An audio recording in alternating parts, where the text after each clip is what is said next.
We talked about Iowa a little bit. We got to dive deep into this nasty mess that was Iowa. You're playing an FCS opponent. They're clearly overmatched, or should be, and you cannot muster an offensive touchdown. I'm going to get you some stats here. Bear with me while I get to this. Spencer Petras, 11 for 25. That is 44%. 109 yards passing. That's 4.4 per attempt. 0 touchdowns, 1 interception. And then you look at the total rushing performance from this team. 36 attempts, and there's some sacks in this and a couple of kneel downs. So minus 25 on the sack numbers for Petras, but a total of 57 yards. That's 1.5 per attempt.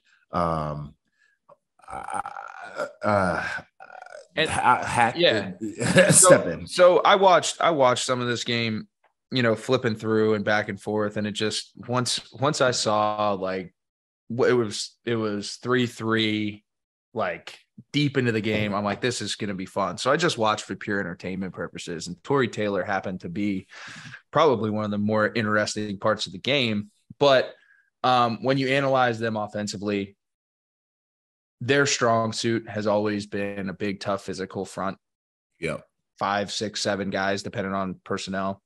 Yeah. And I will tell you this right now, and I don't want to take anything away from the South Dakota State kids because they came out there and beat the piss out of them up front. Yeah. I thought for a lower level program, less of a recruiting pool, even though Iowa's not like this huge recruiting pool. It's still Iowa. But it's Iowa. It's Iowa. Like they got dogged up front, and not run game, pass game, everything. And that's something that I think is going to have to change if Iowa is going to ever have any type of hope. But, and I'll give them the benefit of the doubt with that because of their statistical history at that position. But yeah, if that doesn't change, man, this could be a historically bad offense. And I would not want to be the guy calling it because, you got Petras. Where do you go from there? I think the guy behind him isn't it. They don't have anyone outside really that could separate consistently. There's the old run the football and go off play action. Ain't going to work there either because you can't. Well, if you can't run the ball. Yeah. So it's like, I think this could be a historically bad offense. Sure. They'll probably have some shining moments because they are Division I college football players and they'll be able to score some points here and there. But I think overall week to week performance, it could be a bloody mess, man. Yeah, I don't disagree with you at all. And this goes back to what I said in the preseason after watching them practice. Like I was thoroughly unimpressed with their offense. And I think their defense is phenomenal. We talk about the special teams all the time. You got a punter who's, punt 10 times, but it's a 47 average and you're pinning guys, inside the 5. It's a really good job. That is a really, really good job. It's hard for a lot of offenses to move the ball in that situation. So you set yourself up to your strong suit, but at some point you have to actually play offense. And I know Iowa fans hated hearing it, where I put them in the Big Ten and we're going to figure it out. Like, I'm not exactly sure that's going to happen. And you mentioned the offensive line. Do I anticipate that they'll get better throughout the year? Yes. Where they're at right now, not good enough. And it is an offensive line that historically has gone out there and dominated. I can remember back in 2013, they came to the Horseshoe and we played them. And we got our scout team all week working on that zone run concept. And we felt like we were prepared. And we see it in the game. And it's like a fucking a factory.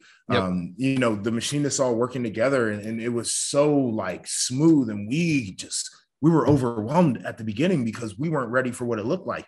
I'm not seeing that right now. Yeah. The quarterback position is going to be a tough one. I don't think they have options. And I know people are asking for Padilla.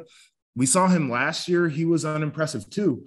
And so that's where you hope that you have a run game you can rely on, some receivers that can elevate, but those guys aren't there. And in fairness, they had a couple guys that were out due to injury. And you hope that it can elevate you when you get some of your main starters back. But I don't know if it's going to be enough, man. Yeah. And that's the thing is it's not the old West. I think there's been teams that have showed up, Purdue, Minnesota, slowly, quietly building. And Illinois is going to be a tough out for a lot of teams too. Whether they win the game or not, they're going to cause some issues. Correct. They're a well-coached team. So it's like that side of the conference is quietly building. And like, I don't think you can get away with this. Yeah. And to me, it's almost like a lesser talented Clemson, right? Like defense is going to run everything from last year and the offense just has to figure out something. And if they can do that, I think they can keep themselves in games defensively, but like I said, I don't see a lot of silver lining, and I know it's a small sample size, so I don't want to dog them too bad, but I think moving forward, like that's going to be something to watch, development up front.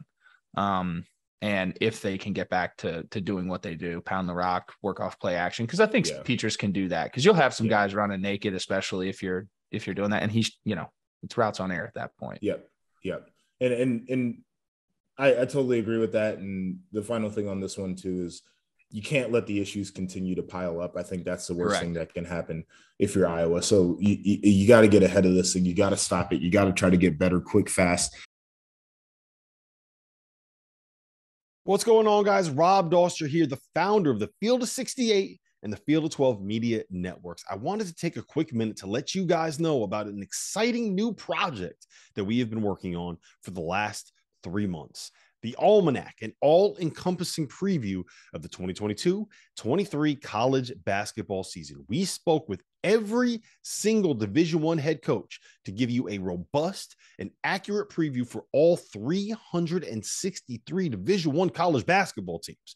We have predictions for conference finishes for all 32 leagues. We have features on the best freshmen, the best big men, the breakout stars, the coaches on the hot seat, so much more. It is 600,000 words of sheer happiness for the college basketball fan in your life. The Almanac is going to be available for digital purchase on September 26th for just $19.99, but you can pre-order it today using the promo code HOOPS and save 20%. Just hit the link in the description below.